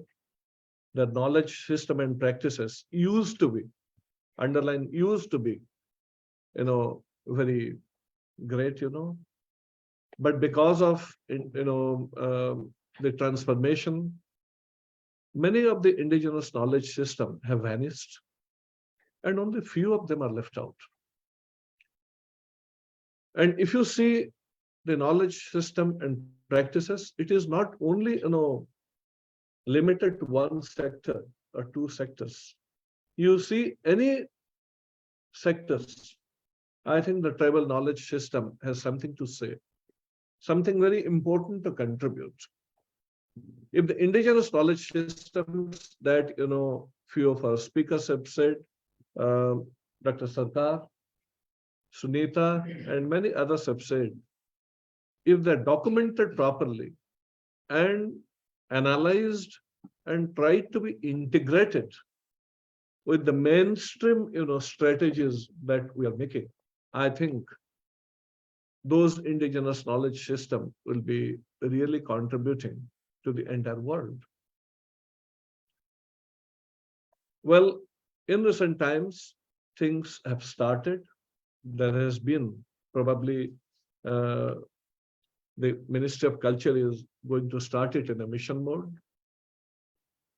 I just, want to say, so far as the traditional health healers are concerned, they have been given due recognition of late. And you find all Ayush centers, they have tried to put an indigenous, health healer in it. That has been taken as a government policy. You find the house structures. Well, we have done a house pattern study of all the PVTGs, not all the PVTGs. We have only covered 13 PVTGs in Odisha. And we have identified 4 house patterns which are going to be taken up, for the housing schemes under the PVTG, PM PVTG mission, which are climate resilient and where you find the culture and cultural requirement of the tribal communities to be embedded. You can see, indigenous knowledge system and practices in soil and water conservation, measures. You can also find it in food preservation and how, with their traditional knowledge, they can, without using this chemical fertilizers and pesticides, they have been using it. You will find with their own traditional knowledge system, through their labor cooperatives, how they are able to maximize and extend support to all the villages. So far as organic food is concerned, you know, the organic food has a lot of value. In recent times, the organic food of the tribals have been recognized and they have been certified. The process has started and it is earning them decently. Few attempts have been made. But what is more important is that the indigenous knowledge system and practices are being stolen away in a big way by the traders, by the multinational companies. And recently, I had a talk in the national TV. I told them that cultural misappropriation is taking place. I'll give an example. There is a community, PVTG community called Dongria Kans, who are the saviors of Niyamgiri Hills. They prepare a beautiful embroidered shawl, which has an international market. We have been trying for the GI for past 3 years, and I think we'll be getting it soon. Suddenly, one morning we found in a newspaper, it has come out that the beautiful embroidered, shawl design appears to be in the shoe, this canvas shoe of a shoe company, and it is being sold at a very high price. Some of the Dongria Kans who have now graduated, they telephoned me. They said, "Sir, this is the situation. How do we save? Our culture is, at risk. Our cultural markers are taken away by them. Maybe 2 years, 3 years down the line, when we will not, follow that, they will say that it is their own brand." Immediately we filed, an FIR, because I was the collector of that district for some time. We lost an FIR. We prohibited the company and asked them to pay compensation for the Dongria Kans for all the damages they have done so far. So friends, not only, we will go on praising the indigenous knowledge system and practices, we must try to protect, preserve, conserve, and to see that the tribal identity remains, which is very seldom done. As a matter of fact, I am in consultation with Ministry of Culture. Very soon, they are going to start mapping the cultural markers of the PVTGs in the first phase. We have 75 tribal communities. All the cultural markers that were there 30 years, 20 years back do not exist, but there are some cultural markers which still exist. And friends, when we talk of development, development has a cost. We must see that development happens for the tribals, but the development should happen in such a manner so that some core cultural markers are retained by the community. There are some cultural markers which are non-negotiable. There are some cultural markers which can be compromised. So we are going to, when I say we, I'll tell you in coming days, who is that we? We are going to do it in a very big way. All the 75 PVTG communities, important cultural markers will be identified, which can be conserved, protected, preserved, without compromising with the development initiative of the government. So this is extremely important, and all the people who are working in the field, either from universities in the field, like Professor Roy, in Institute of Social Sciences, which is here, all of us should take up in such a manner that we do not do repetitive work. We chose communities, distribute it amongst ourselves, so that within a limited time frame, we can go on to identify the important cultural markers, the indigenous knowledge systems, which are truly, deserve to be conserved, promoted and propagated, and integrated with the mainstream, strategies. so that the tribal culture, which is dying thick and fast, survives.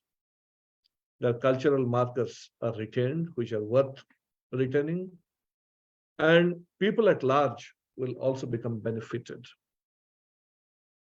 Right now, there are 137, items which are getting GI registration, which are in the process.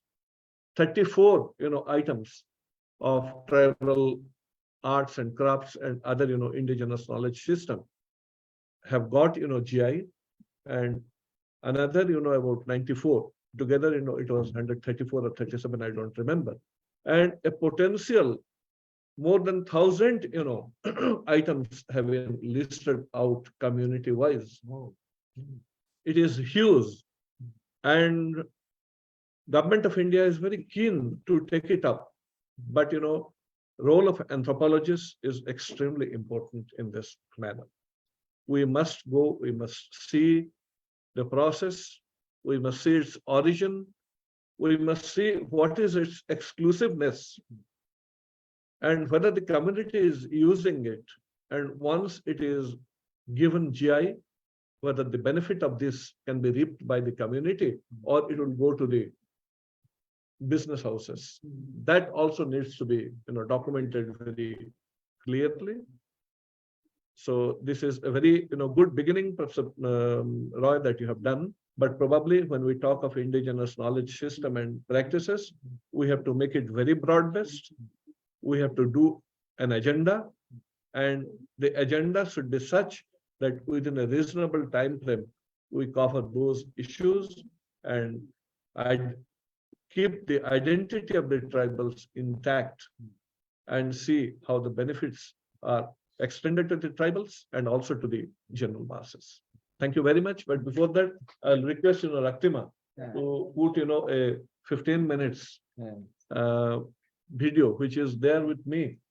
There are so many. Since only one was with me, I have given it to her. You have given two. You can show only one, any one you feel like.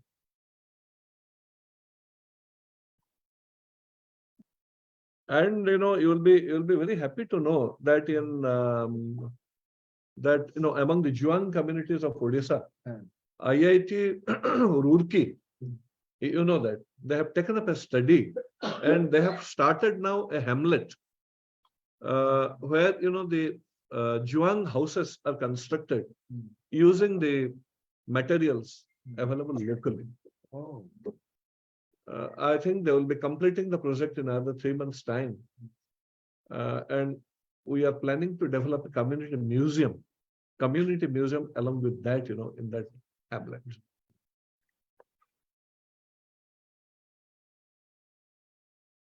Is it the Odia version? Can you show the other one otherwise? Because I had done it in English, Odia, and Hindi. Okay.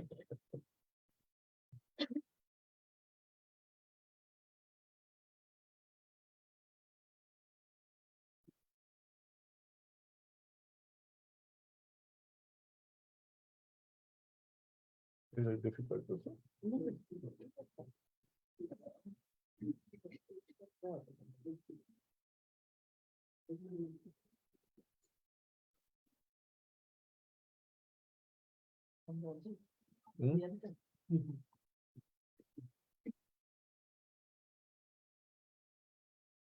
This is Lanja Soga, another PPT.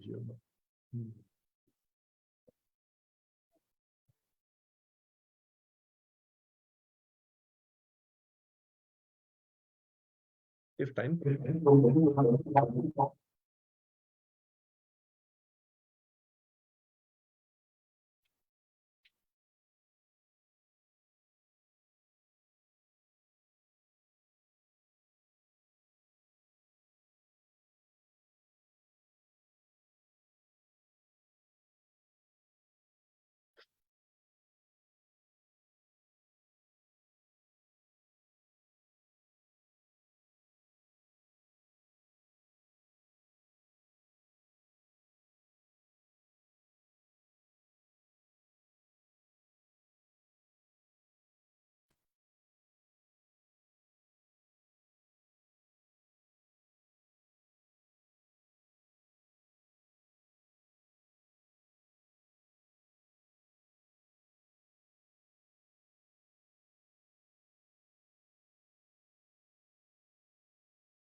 No sound.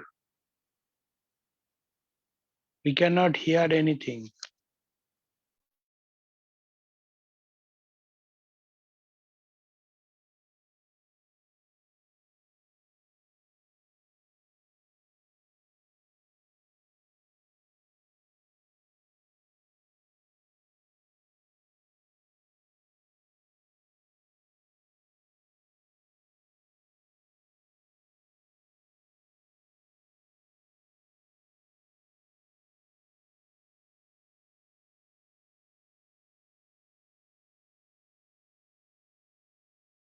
The idea.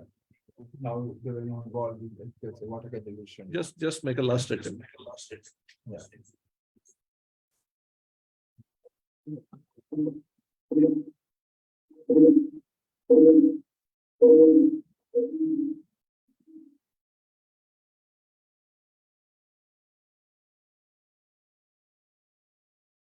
तुम्ही पण sound कधी तर पण मी काय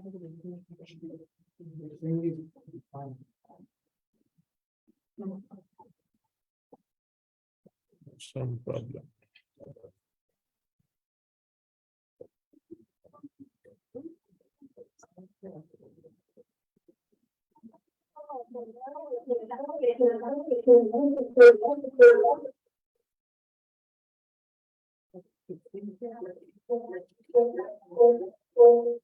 प्रतिमा इसको fast forward करके ना princess दिखा दो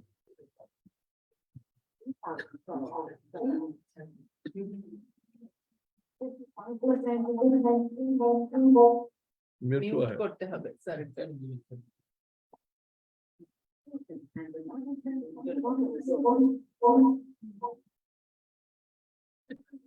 यहाँ टेंशन नहीं होगा हो गया नहीं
You know, if you want to put anybody, just throw in the water a baby without any help.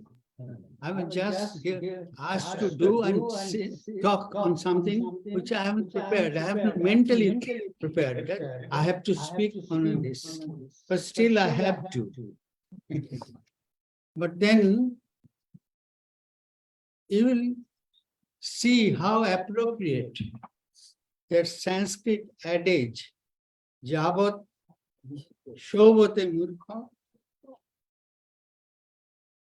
Javat Kinchit Na Bhashate.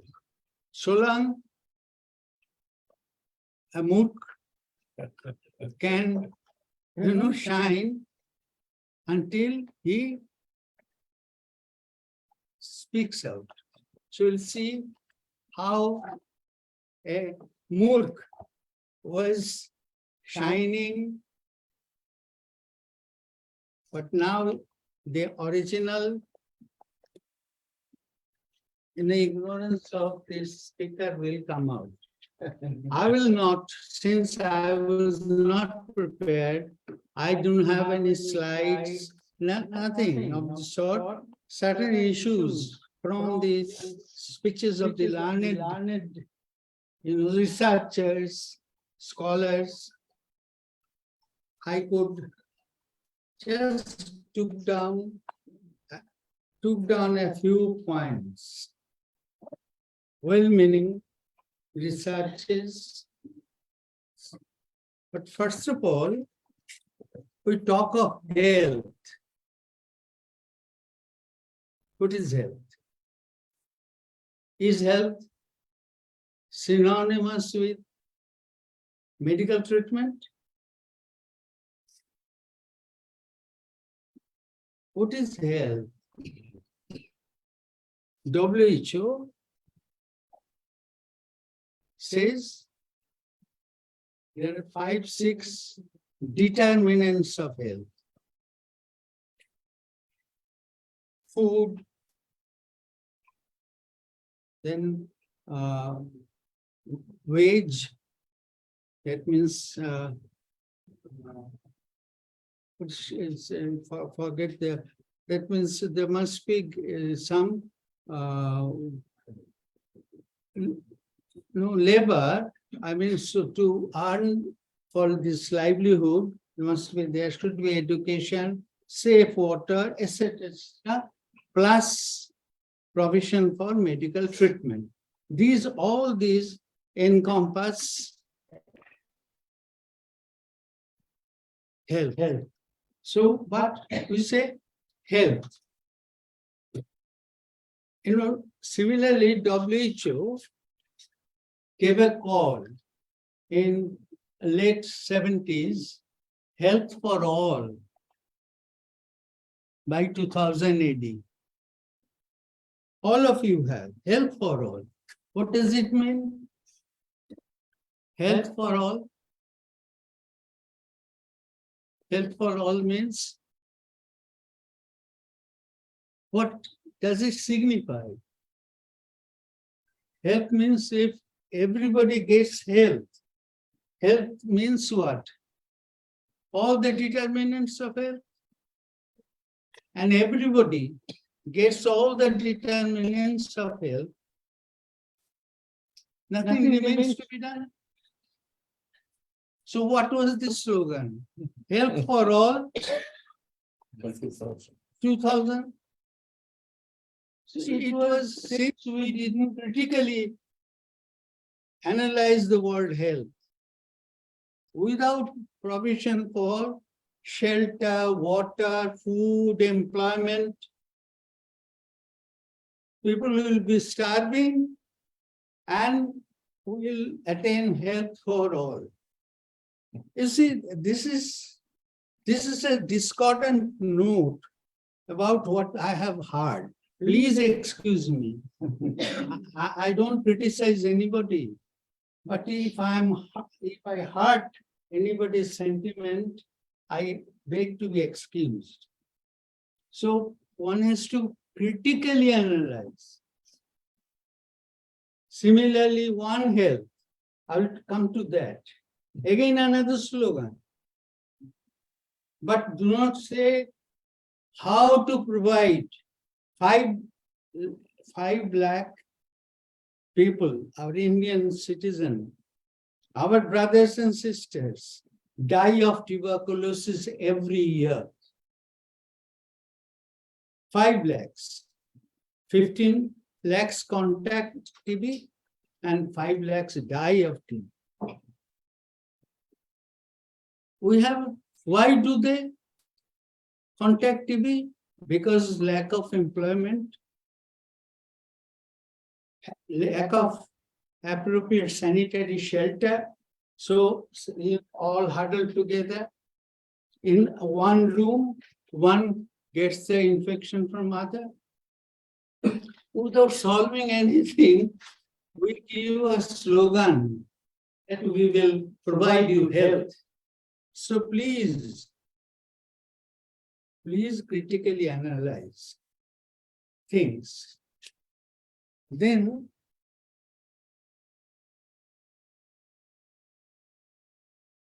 we think of indigenous, as we have been discussing, tribal culture, etc., preserve, etc. At the same time, please excuse me,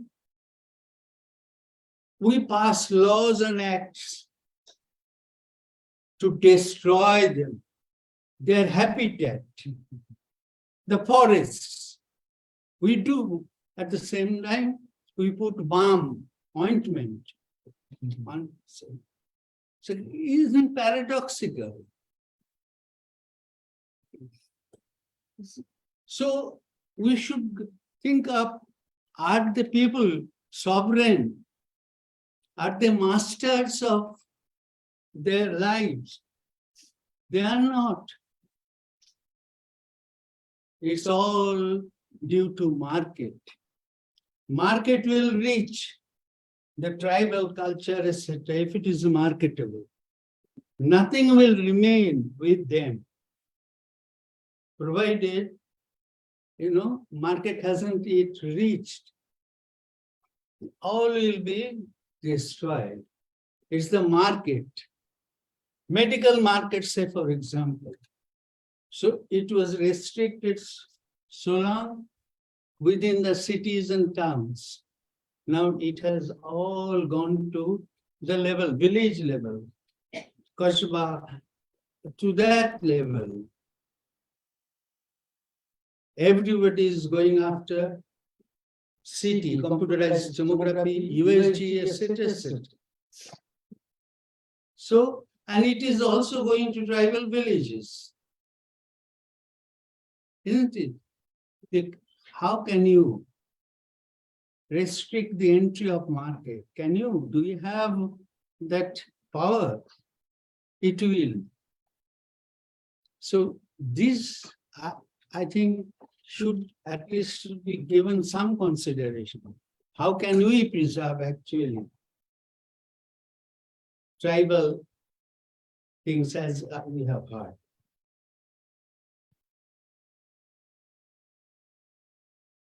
Then regarding millets, it's good, fine, but without changing the culture of food habits of people, growing millets will do what? If we say in Bengal, for example, nobody takes millets.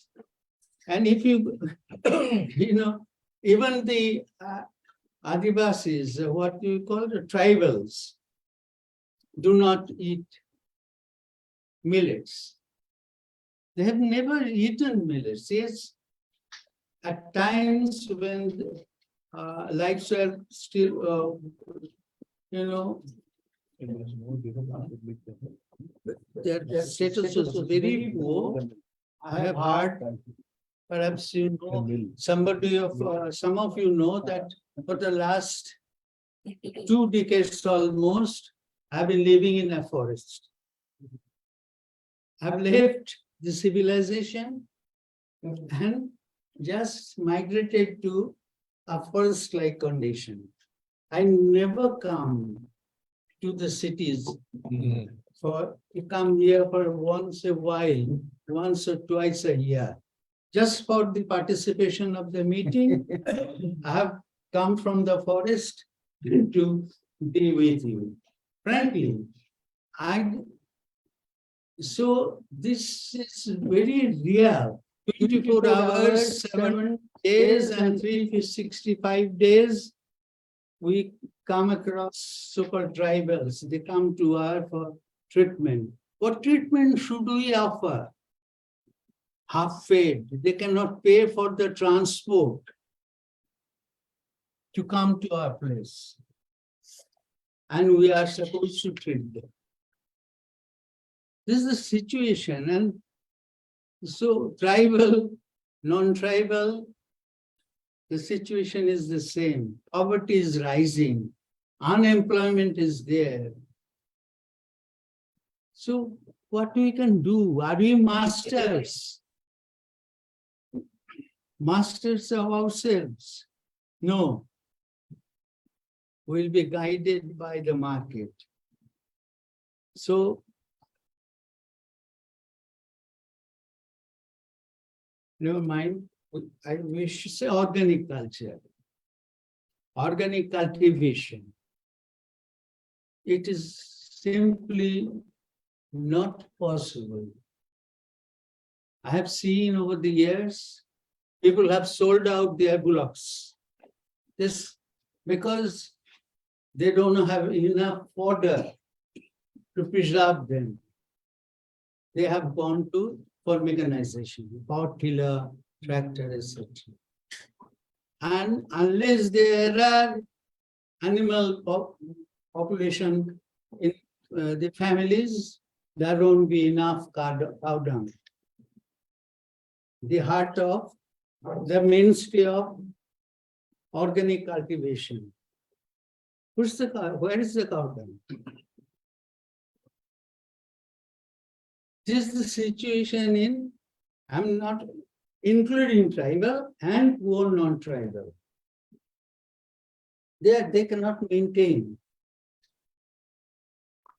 And at the same time, if we talk of organic cultivation, they will come and crush you. Labor is so expensive.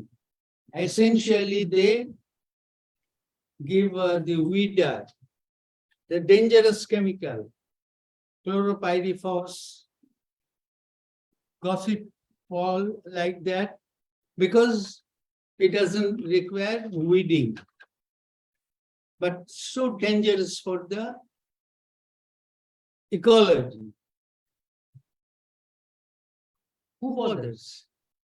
Where those chemicals have already been banned internationally, we have allowed them to be marketed here. And at the same time, we are talking about ecology. How contradictory, paradoxical things are there.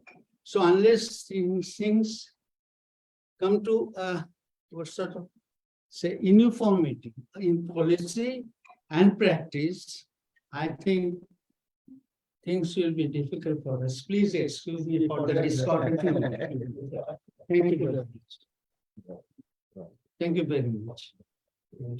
Thank you. Thank you, Dr. Sarkar. These are the hard truths. Whether you like or don't like, is a fact of life. Yeah.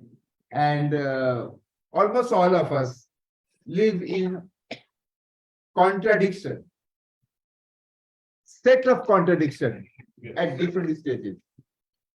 What he has mentioned about in the village, tribal or non-tribal, the treatment, about the challenges of organic, and finally, the market. So we are not masters of our own, the market is master of all. And that's a hard reality. Now, my only thing is that, should we surrender completely what is going on, or we can do something under our capacity, even a small beginning. So that is what wherever, whatever you are doing. Professor Rai, for that, I think first thing is to raise our voice. Right. Can we Yeah, raise our voice that things are not yeah, going in the right direction? yeah. Today I've heard that in order to make a big airport or something in Andaman Islands, some thousands of trees have been felled. Yeah. Lakhs of, Yeah. lakhs of trees. Lakhs of trees have been felled. At the same time, we talk of ecology and et cetera, Yes, et cetera, et yes, yeah. cetera. So that's a And contradiction. that Yeah. once that this Yeah. and this will be done, and the airport has to be built for strategic reason. So just fail. Yeah. So what we can do, and if you talk too much, then you know your fate. You know, several of our friends are already languishing, Yeah.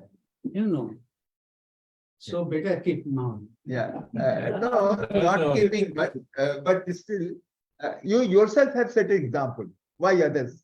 So when you are talking, you are not talking out of any imagination. Yes. You have done your right thing. You have proved that it is Demonstrated. possible. Dr. Sarkar has proved that it is possible to do that, and he has done it. So thank you very much, and we thank all the speakers.